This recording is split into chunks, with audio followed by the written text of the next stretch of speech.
Hello, listeners. Welcome back to the Crystal Conversations podcast. It is truly an honor to be sitting here with my guest today. She is a woman of strength and tenacity beyond what I could ever imagine, because she is walking through a life that I have not personally experienced, but my level of admiration and desire to learn is so high. We actually, we would have never met. I'm in Pennsylvania and she's in Oklahoma, and my brother's in Kansas. So I don't even know that I would have driven past her house or in our adventures and our travels. But what I do know is God had a plan to unite us on common ground. And we were both chosen, not in 2021, not even in 2020. This whole era has got everyone's time zones mixed up. But we were both chosen to be a part of an anthology project called Whispers of Grace, where 30 women were chosen out of hundreds of applicants to be part of this. And so over the last year and a half, her and I have met monthly with a number of other amazing women, and I have just learned so much. It's exciting. So it is my honor to present to you my special guest, Kim, who I just can't wait for you to be blessed by her journey and what she's learned and what God has given her to pour out into those who need to hear this inspiring content. So Kim, welcome. Thank you, Crystal. It's great to be with you. I've really looked forward to this for a number of days since I found out I got to spend this time with you. You didn't tell your listeners all the real meaty stuff that I'm a mom of 4 and so far a mom survivor. I think sometimes when we get to our kids getting to be young adults, we should celebrate a little bit that we've survived the growing up years. I've been married to my husband, Joe, for almost 30 years. And Many years ago, I know that's to be celebrated too. Many years ago, we decided to grow our family through adoption. And so we adopted 4 beautiful children from Korea. And we have our oldest 2 have special needs. One, I would say, is a very high functioning special needs young adult. And that's our son. And our daughter takes a lot more care, day-to-day care. And so I'm a special needs mom, and I walk that journey proudly. And we found how to live abundantly, even with some day-to-day challenges that creep up here and there. But as I've met you, I've gotten to tell you bits and pieces of my story and get to know you. And so thanks for the opportunity today to encourage other special needs parents. And also it may overlap with even long-term caregivers who may be caring for parents, or nowadays we hear so much about Alzheimer's care and things that people really live in the context of caregiving as part of their life's journey.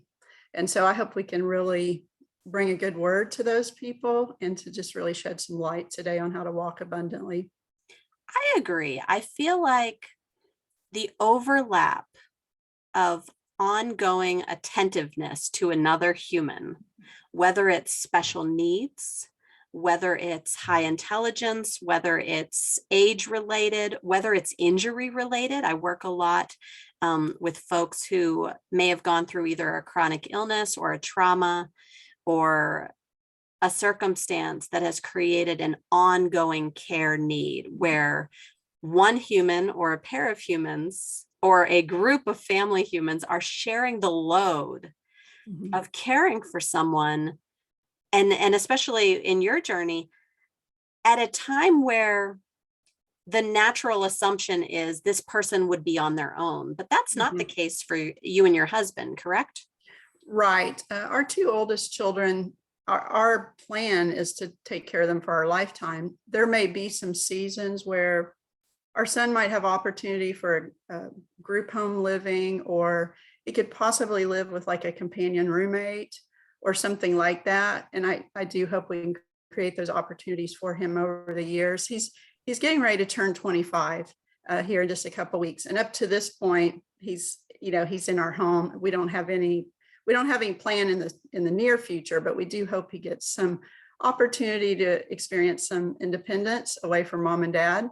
Our daughter would probably always be in our care. And so, we've made that commitment. And so a lot of times when you make a commitment, then you can walk in that commitment. So we don't waver on that. Once we knew our children would probably need that stability of staying in our home and having care, then we start there and we live beyond that. Okay. So it's not emotion-based, it's not season-based. It's we've made a commitment for as long as we are able to find a way to be creative problem solvers as a team. That's right. To just make this goal happen. Yeah, and it does take, my husband and I are a lot like a team. And I know sometimes there's some amazing single moms or single dads. And if they have to take this on alone, God bless them. I hope they can reach out and grow their support and the tools and stuff they need. In our case, I'm very blessed to have my husband, Joe, and we do work as a team. And I know one day as we were visiting, I told you that I realized a few years ago, my husband, Joe, was the only person on the entire planet to have the same vantage point or view of our kids. He's like my teammate, and we have our strengths and weaknesses, and he has things he does. He does a lot of our paperwork and things to take care of the kids. But it pretty much takes both of us to put it all together some days. And if one's having a bad day, you have to lift the other one up, but it works. I thoroughly appreciate that insight you were given, because it can be a blessing. And I mean, 30 years into marriage, you don't always see your partner as your teammate. There's a temptation for, well, they do it this way and I see this way and mine is this and yours is that. And really that pull that essentially our entire nation is experiencing. There's a weight that comes with that division, but the two of you have chosen to say, here are our strengths. This is our mission.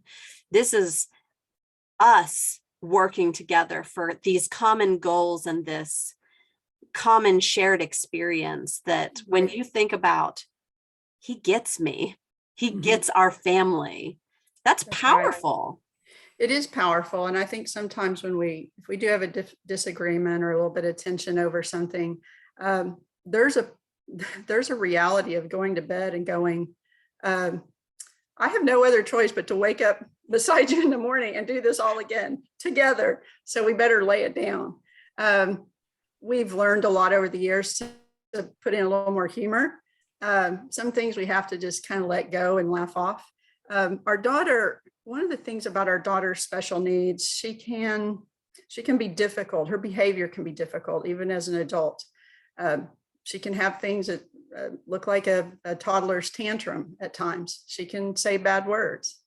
And sometimes we disagree over simple little things, like if we want to go out to eat and we're going to take our two oldest children with us. And one of us might think that she's not having a very good day and we shouldn't go. And the other one's like, it's fine. We'll sit in a corner somewhere. So sometimes it's the little stuff that we disagree about. It's rarely the big stuff. But in that same token, the little stuff is what can eat away.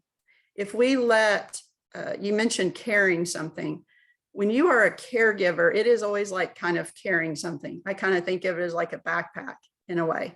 And it doesn't mean you're not having a beautiful hike or a beautiful journey, but you've got something that's always present. And so if Joe and I are not careful, those little things are what mess up the hike and the beauty. And so we've learned to let it go faster if we've had a bad day. Maybe let it go with a chuckle at the end of the day. One other thing about our daughter that was so hard for us years ago, we have a Christian values and view in our home.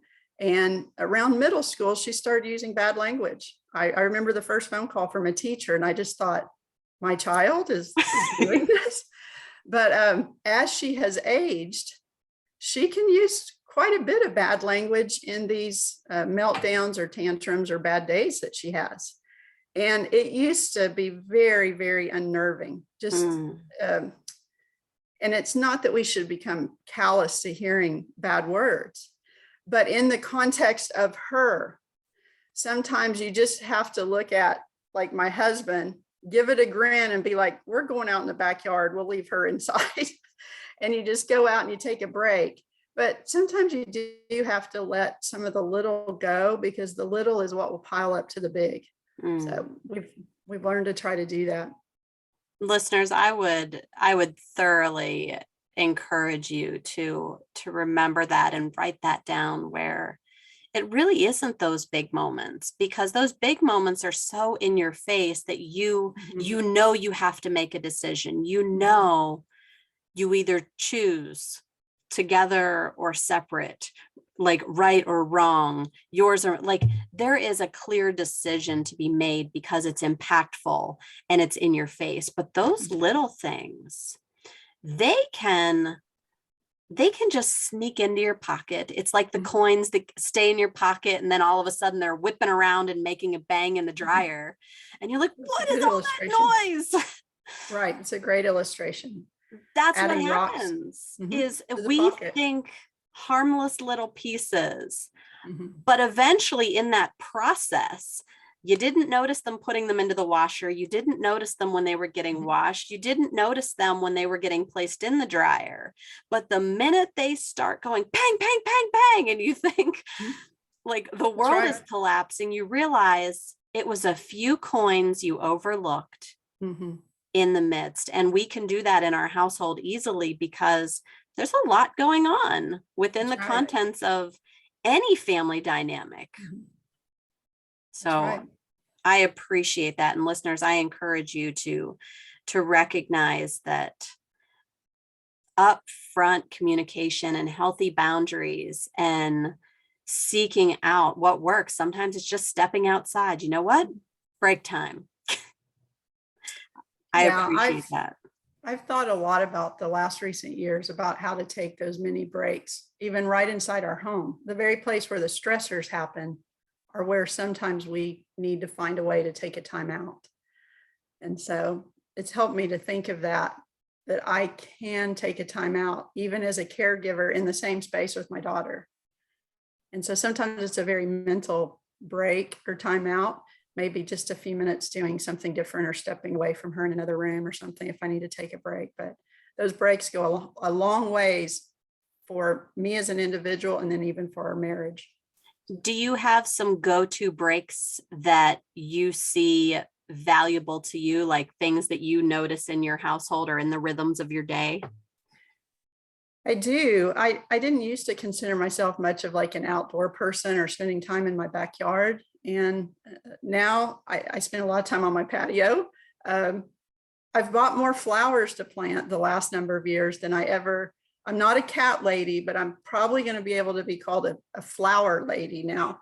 But there was something about, I found a need to start seeking out, it sounds just a little bit shallow or silly, but like beautiful things. And so we put more flowers on our back patio, and I'll go out there and sit. And sometimes I literally kind of pace from my kitchen to my door out to my patio. I may go out for just 5-10 minutes and plop down, and then, enter back into the house. I use my master bedroom more for reading and things like that. And really early marriage and taking care of young children, that I didn't think so much. If I disappeared in my bedroom, that was usually a very bad sign if I had to do that and, escape the littles. But now I do it in a different way. I see my bedroom really as a sanctuary, my patio. Sometimes there's enough space in our backyard to just walk just a little lap, so to speak, around our fence line. And I've been known to take a walk a time or two, just walking my own fence line, because I really couldn't leave without my daughter. So I think those breaks are important, to realize that our space it's not so much whether we can physically get away, but we can get away with a good book, with prayer time, with just a space that has just a tiny bit of separation, but yet still safe for whoever we're caregiving. I would challenge people to start looking at your home differently, that it's not just a place where we live. It's not just an address. And when you are a caretaker to somebody, it often restricts your freedom a little bit. and maybe a lot. And I always acknowledge that the spectrum of special needs parenting, like our two oldest special needs are physically, bodily abled. But some people have wheelchairs to attend to and feeding tubes and things that take a great deal away from their freedom just to leave their home quickly. So just looking around and going, this is the space God gave me. And I can take a time out here, even for just a few minutes. I love that. You've recognized the reality of the noise and the needs and the demands, but you've also reframed the opportunity to see spaces or time within that home as not just a cage that you are bound to because of the needs, but also a place of refuge and sanctuary that it can be both. It doesn't have to be this or that. It can be this and that. And that brings you more opportunity and more peace so that you can be equipped and refreshed to come back and serve. Right. And I think it's important. You said, we don't want to see it as a kind of a prison with walls when we're bound to a space or don't have the freedom to leave so easily. And that is an important, sometimes we run into these thought junctures. And if we go the wrong way down that thought path, it can really hang us up for a long time to come. So, caregivers or parents of special needs children, if we begin to take on that, oh, I do not have as much freedom. Oh, I feel like I'm home all the time. I don't want to be here as much as I am. Once we choose that, it will increase our issues by 100-fold. But if we see it as, Lord, thank you for this home. There's some beautiful spots in it. Thank you for the resources to, I can create little spaces of rest. So when we go down the path of gratitude and seeing that God's given provision for what I need, then it lightens that load that we carry. Even though that backpack's still on, we've taken some of that weight out just by our perspective. I love it. I can't wait to go back and listen to this and write down all of the skills and the things that you've sort of just incorporated into this journey. One of the things that I want to highlight is making the best of your space and having that, choosing the thought juncture that produces opportunity and gratitude is important. But the thought choices go beyond your fence line. They go beyond the space that is just your home. Many of us can relate to the fact of being in a crowded space or in a suburban area or even in our own head, and it feel so isolating. Right. And you talk a lot about the battle with this isolation and how you have to almost go through steps to break through the lies that you are alone. Can you tell me more about that? Yeah, I think one step that leads to the struggle with me for loneliness is when I start feeling isolated first. Maybe I haven't seen people or interacted much with people for a number of days. When our children were younger, things like our church events or a women's Bible study, my children would go into childcare, for example. I could attend a women's Bible study. And even my special needs children, there were usually provision, especially as they were younger. Now, as they're adults, I actually have lost a little freedom just compared to when they were in their school years and when they were always welcome in like a church childcare type setting. So now that has become a little more restrictive. I would say always seek out a support system and friends and family that make up this safe place for you. Like I mentioned talking on the phone, an article I wrote recently to my best friend. And I know the youngins in our life don't talk on their phones. They use them for everything else other than talking. I get that. But some of us are still old school. But the phone is even a great blessing to me. And my BFF and I can hang out on that phone, and that's another kind of a break. But if I have not interacted with people for a few days and I start down that road of feeling isolated, then loneliness is just going to compound on top of that. And there's a second kind of loneliness, maybe one that is much more difficult, and that is the loneliness of people not understanding your circumstance. And they can't. I mean, none of us can understand all the nuances of someone else's journey, even with good intentions. It's the old, if you haven't walked in our shoes, and you can't always put yourself exactly in the same shoes. But that kind of loneliness can be far more difficult. The physical loneliness I can conquer. I can invite a friend into my home. I can get on the phone. I can do different things. But the loneliness of someone not understanding, about a year ago, I ran into an old buddy that I hadn't seen in a very long time. And she was asking about how my daughter was doing. She's very kind. She's a very compassionate person. But as she asked about my daughter had gone through a rough patch where we had tried a new medication. It did not go well. Her moods and behavior had been worse. And I was telling my friend that I hadn't seen in a long time about this. I said, well, we've had a hard year. I even mentioned my daughter using like more bad words. And my Christian friend said, very offhandedly, have you tried talking to her?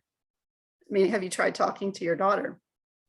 Well, that was just, I appreciate her kindness, but it was just a remark that just doesn't fit if we could talk to my daughter that simply, we certainly would have done it. And we have done it, what's appropriate for her, but she's very intellectually challenged, struggles with extreme mental illness that just kind of interrupts her thinking constantly. And so the moment that friend said, have you tried to talk to her? I felt an instant zap of feeling very lonely. I was standing right there with my friend that I, got to run into at a store. So I wasn't physically alone, but I was very alone emotionally in that moment. Because I just remember, it was the disconnect. You could feel the disconnect from someone not really understanding that backpack that we carry, all the time, never taking it off. So that's the kind of loneliness. I had to walk away, be grateful for seeing my friend, very kind, compassionate person, and just know that God knows. God knew in that moment that really wasn't an appropriate response. So to let God meet that need, the moment that I turn and walk away from the person who could not meet that need, to then let God enter into that space. And as I drive away, just thank God for my beautiful friend, and know that it wasn't for her to meet that need that day. That's so powerful. I know when there's oftentimes we run into these circumstances where we don't know what the right thing to say is. Like we're searching for this like magic eloquence of I can make them feel better, but recognizing that sometimes we're not the person to bring comfort or consolement, and our forcing an answer or an option to choose actually does more distancing than connecting. Sometimes the best thing we can do is just recognize, I don't know what it's like, but I see you, I hear you, I love you. Can I give you a hug if you're in person and the circumstances allow? But just owning our naivete can be powerful, where I think I noticed that where I didn't have like a cuddly family where like my mom brushed my hair or my dad like kissed my forehead or like all of these things that I see like these healthier homes experience. And I kind of look like, I don't know if that's weird or if I want it. It's kind of this just strange place for me. But when I see other families, I recognize that, you know what?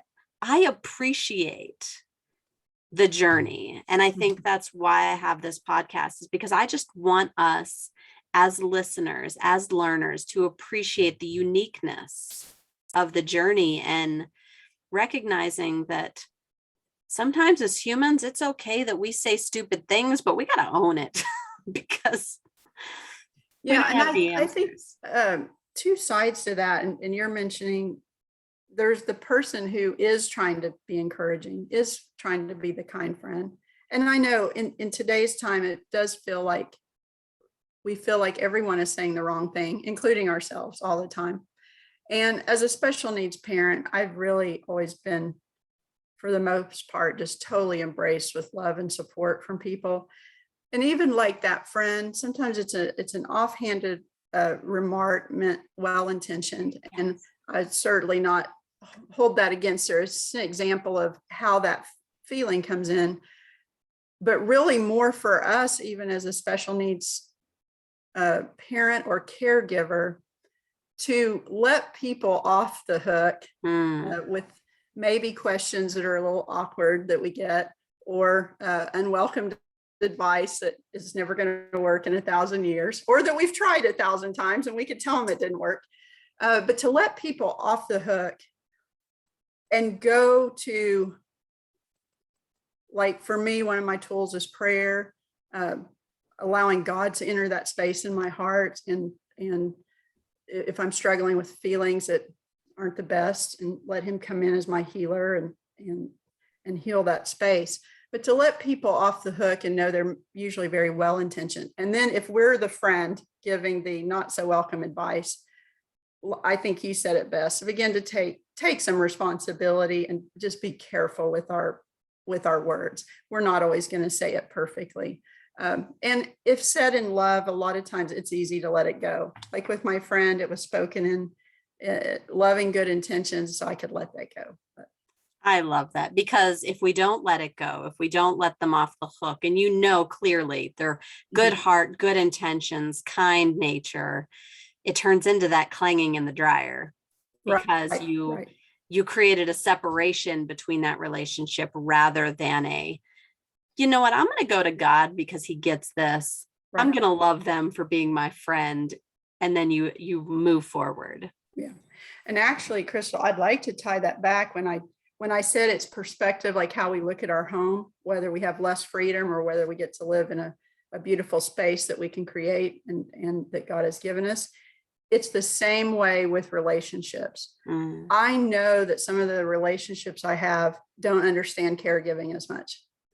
And I can go down. I have two choices, again, just like how I see my home. I have a choice of still having fellowship with those people, enjoying their company, knowing they're far, far away from understanding my circumstance, or to place judgment on who I let in. You know, if you're not the most understanding, you don't make the cut.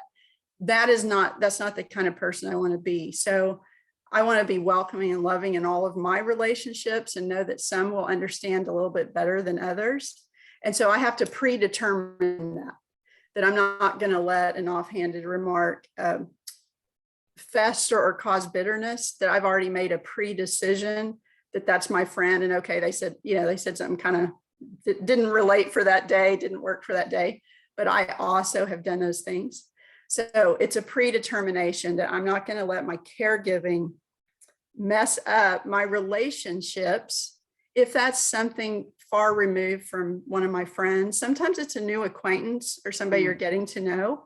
And I want to leave that road open for, gaining a friend and deepening a friendship. And so I don't want my caregiving to be a stumbling block to that. And I get to make that choice, whether it is or not. If y'all haven't noticed why I chose Kim to be on this podcast, you surely know now. Just the way that she articulates her heart.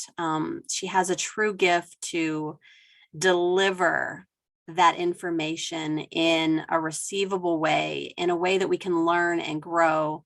And one of the ways, Kim, that you learned a while ago, you began by journaling, but now you're a published author. Like, what a huge, you're not defined by just caregiving or just mom or just wife. Like, you've taken this journey and now you are a blesser of others with your words. Well, I hope so. It's been a fun journey for me. And yeah, years ago, just a lady who I was seeing for some lay counseling quite a few years ago, like probably 15 to 20 years now. And she was a writer. She did lay counseling through our church. And so I started meeting with her to receive some counseling. But she was a writer. And at the time, that church we attended had a writing team. And she was like president or head or whatever they called it of the writing team. So it came very natural to her to say, have you ever kept a journal, or you should be journaling this, and journal your feelings and the things that many great counselors recommend. And so I started, and I've really kind of never stopped. I'm not so much a daily journaler, but I realized that it was very therapeutic, and to even tell my own story. And then now, as I've aged, my story just changes. So I get to tell new parts of it. And I do occasionally do a little writing, short articles for publication, maybe for adoption or special needs parenting. I write poetry and things that have nothing to do with either one of those things. And I enjoy it. I hope it goes beyond a hobby, and that a hobby is usually just for ourselves. And even though it brings me a great deal of joy and has a therapeutic sense for me, I hope it goes beyond and blesses other people. So it's been fun to do a little bit more as the years have gone by. And even as caregiving, I am at my home more, going back to that little bit of less freedom. And writing is something I can do, and I enjoy it. So I hope it does reach people. If they have a need and I can bring encouragement into that need, it's a win-win. And I mentioned the anthology you and I are a part of, the Whispers of Grace, Volume 2. What is the other book that you are now in? There's a couple. There's one called She Writes for Him, Stories of Resilient Faith. And it's an anthology. And I have a chapter in there. It also references caring for our special needs daughter. It talks about our daughter really does not have a functioning sound mind. And so I wrote a chapter about loss and grief in relation to that. And then about 2.5 years ago, I got the opportunity to submit just a little piece that would be in Carol and Jean Kent and Cindy and Dave Lambert's book, Staying Power. And it's about marriage, and they welcome some personal submission stories. And one thing they were going to address in marriage was special needs parenting, which I thought was amazing. They addressed all kinds of topics, but rarely is the stress of special needs parenting mentioned. And so they opened up on social media invitations for stories that could be put into their book, Staying Power. And so my kind of a short article, a short story was accepted. And so it's part of their book, Staying Power. And that's been really a fun thing. And a few articles sprinkled around over the years. Oh my goodness. I'm excited because you've taken these steps to share, and they've been thoroughly blessed, and they're reaching far beyond the walls of your household and your community, but they're going global because of these opportunities you've been given. One of the goals you mentioned was identifying ways to give your adult children with special needs new opportunities. And that's sort of something you're brainstorming, something you're learning along the way. It's like building the plane in the air right now, where you're in the midst of it. Mm-hmm. But are there things you're learning right now that might be encouraging to someone else who's also building their own plane? Yeah, I think one of the biggest things, when our son graduated high school, and it was a great celebration to, even see him walk across the stage, and he graduated through like special education. But it was a little bit of a sledgehammer moment coming down, realizing that he did not have independence. Like, however his adult life was going to look, Dad and I would play a huge role in helping create that. And he has a huge personality, and he can make some of his own choices. Like, he can make choices if he wants to buy something, with money that he has or something like that. He uses a phone, so he calls his grandparents and friends on that's his own choice to do those things. So he has some abilities, but as far as kind of creating a lifestyle, Dad and I are we kind of gird him up. We're the foundation under that. He doesn't drive, so we drive him, and he's got his hobbies and the things he likes to do, and you have to enter in with them. And a lot of our friends and family get a kick out of his main hobby is he likes to impersonate Elvis. Now, I want y'all to get the picture. My son is adopted from Korea, and our last name is Cusimano, which is Italian. And so I've got this Korean Italian impersonating Elvis, cool clothes that he's purchased. And it's a riot and a blessing all wrapped up in like this firecracker. I mean, it's really amazing. But I find now I sit down, I watch like Elvis documentaries with my son. We help him if he's saved enough money. We help him order his these clothes that are like Elvis replica clothes. We take him to a special needs dance class, which in turn gets to like perform at nursing centers or something like that. And so he lives out his joys and his dreams with our help. But that is, one thing I did not expect or see coming was the joy of helping my son. One thing I have scribbled some notes on lately that I hope to get into an article soon is my husband and I still have a bucket list. We're never going to be able to travel to as great an extent. We will always have to arrange care for at least our daughter and things like that. But we still have a bucket list. So now I have, and some of this is really on paper because I really am a list keeper. So I have our bucket list. Then I have a bucket list for the four of us because as our life moves forward, we will be four. And then I have a bucket list for my daughter and son individually. And so like my son, Nate, he wants to do Elvis gigs, like where he gets invited and mom and dad take him to do his gigs. And we're like his backstage, people. It's actually a great deal of fun. And I have to find joy in that role that God's given me. And I'm not adding rocks to the backpack. I am choosing to say, I never saw this coming in my life, that I'm a mother of an Elvis Korean impersonator. So there is a point of enjoying where I live and how I live and the call that God's put on my life. And that call is to be their mom for my lifetime and their caregiver.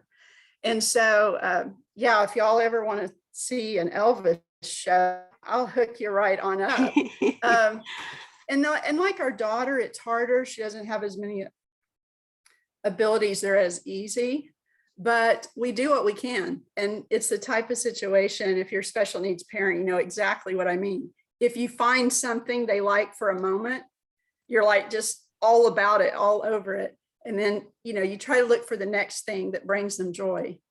But when you are finding your whole purpose and trying to help someone live a joyful, abundant life, it is certainly fun for you being, the one helping build that.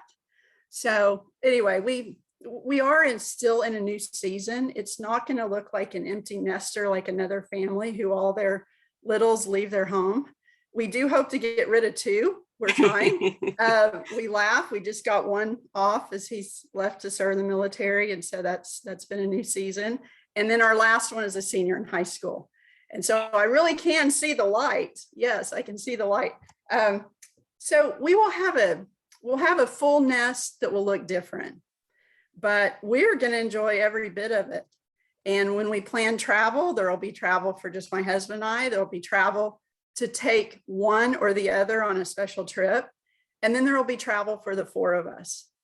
And just recently, the four of us went about 4 hours away on a little trip. And my son, Nate, called it the Originals because it was he and his sister that were the first two. And now our son that's in the Navy, he's been gone for a few years out of our home with college, et cetera. And then the senior had gotten a job. So where she usually traveled with us, this was going to be one of the first times she was staying home. And so it was the originals, the four of us. And I could feel the change. I could feel the fun we had as we did a couple tourist things. We went to a restaurant. We just asked for a table for 4, not for 6, which, by the way, is tons easier seating 4 people than 6. Those of you with big families, God bless you. Get rid of those kids as fast as you can. It's so much easier to restaurant. But we had fun. We had fun, and we were enjoying our special needs adults in like 3 ways it overlapped. We were parents, we were caregivers, and in some ways we were enjoying their company as friends as we sat at a restaurant and tried to, visit with them. So there's so much when God talks about living with joy and abundant living, and there's a spiritual context for a lot of those verses that refer to that. But still, if we know the faithfulness of God, our joy and abundant living should funnel through all these experiences in our life. And so I want to walk the journey of special needs parenting and caregiving with that perspective. Sorry, Crystal, I get all fired up. Oh no, I'm fired up too. I'm right there with you. Usually I wrap up and I say, like, what are your words of wisdom to give to our listeners? But I feel like you just mic dropped it without me having to ask. You step into someone's world and you find joy in the different ways that those roles and those interactions can happen. And you really recognize that seasons are changing, but you can still identify ways to step in. And any of us, we don't need to be a special needs parent to take that advice, where in order to love someone well, in order to show care, it's the effort and the intention of stepping into someone else's space just to understand and learn a little bit more about them. Mm-hmm. And when we as humans are seen and heard, it brings light and fuel and fullness to our soul, because that's the way God designed us. He mm-hmm. sees us for who we are. And when we get a small taste of that here on earth, it means the world. So you mic dropped my final question, Kim. I'm honored to have you. I'm honored to call you sister in Christ and friend. And I am so blessed. Do you have any final words for our listeners today?